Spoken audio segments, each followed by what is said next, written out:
Today's talk is going to be on some of the specific Bible texts that come directly from Egypt.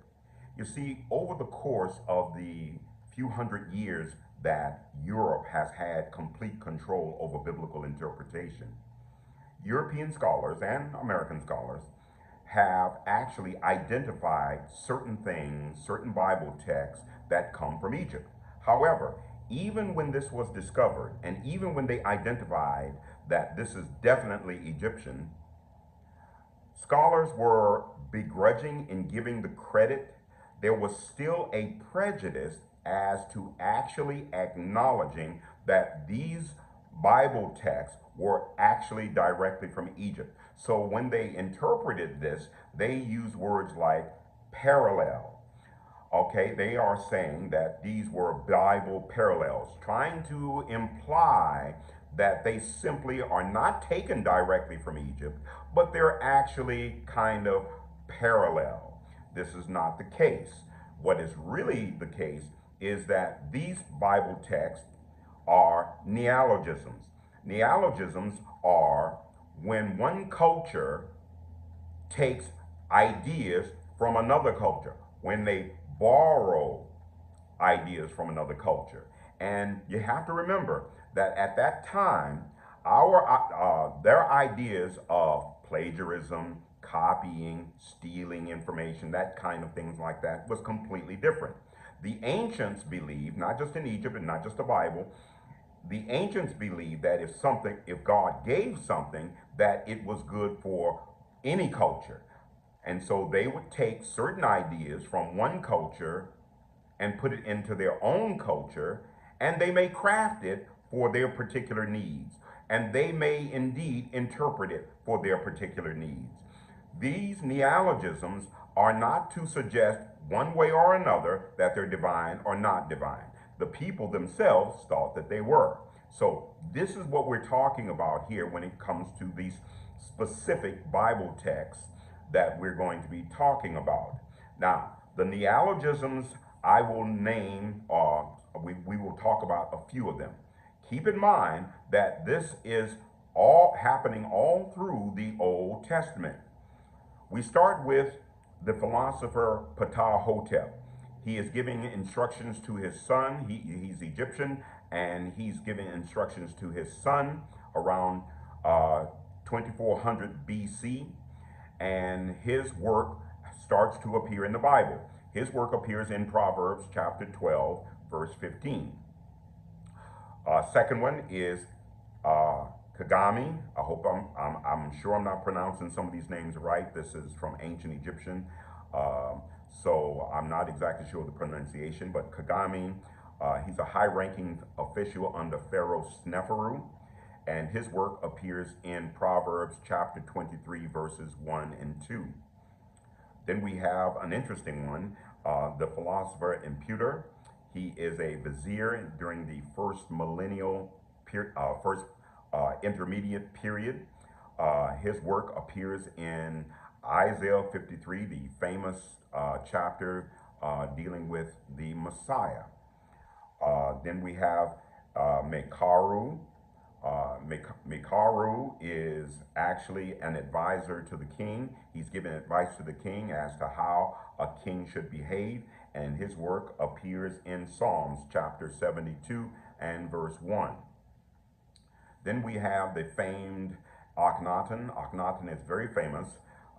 He is pharaoh in the 18th dynasty. This is the father of King Tut and the husband of Nefertiti.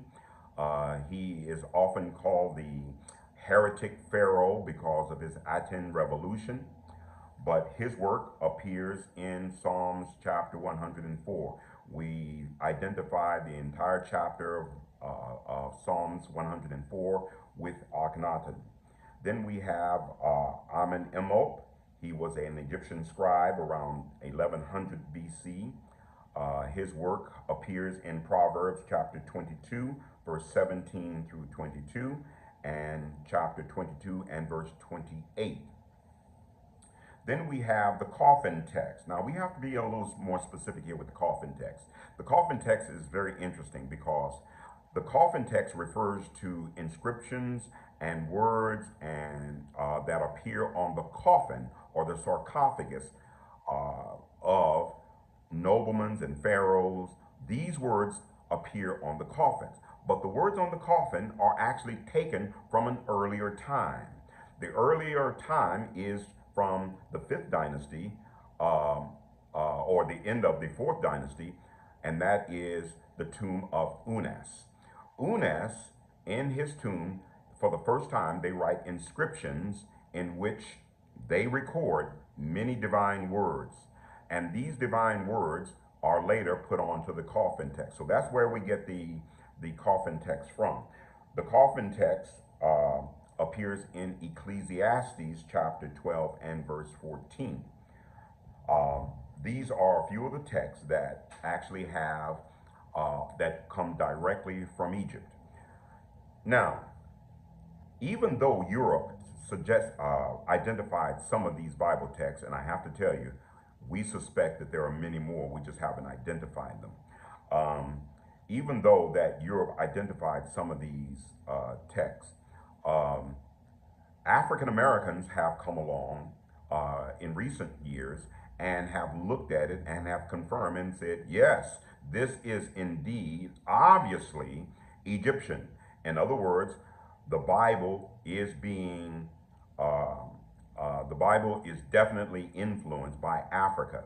And this kind of an idea, many African American scholars have tried to write about it. W.E.B. Du Bois devoted a whole book to this. The title of his book is The World and Africa, in which he talks about how Egypt influenced the Bible and all of the connections that will bring. Egypt and the Bible is indeed a very, very big subject. As I have said in other videos, there are 12,478 Egyptian words in the Old Testament. Egypt is mentioned more times in the Bible than anyone else. This is just a testament of that concept. Martin Luther King himself wrote about Egypt's influence and the Near East in general, its influence on the Bible. But specifically African Egypt, he mentions specifically as influence in the Bible. And many other African leaders have come along and have said the same thing. Other famous scholars such as James Cone, Kane Felder, and even Charles Cofer. Many scholars have looked at this and said these are Egyptian connections. Now, the problem with this, we have to appreciate African American scholars' ability to break with this.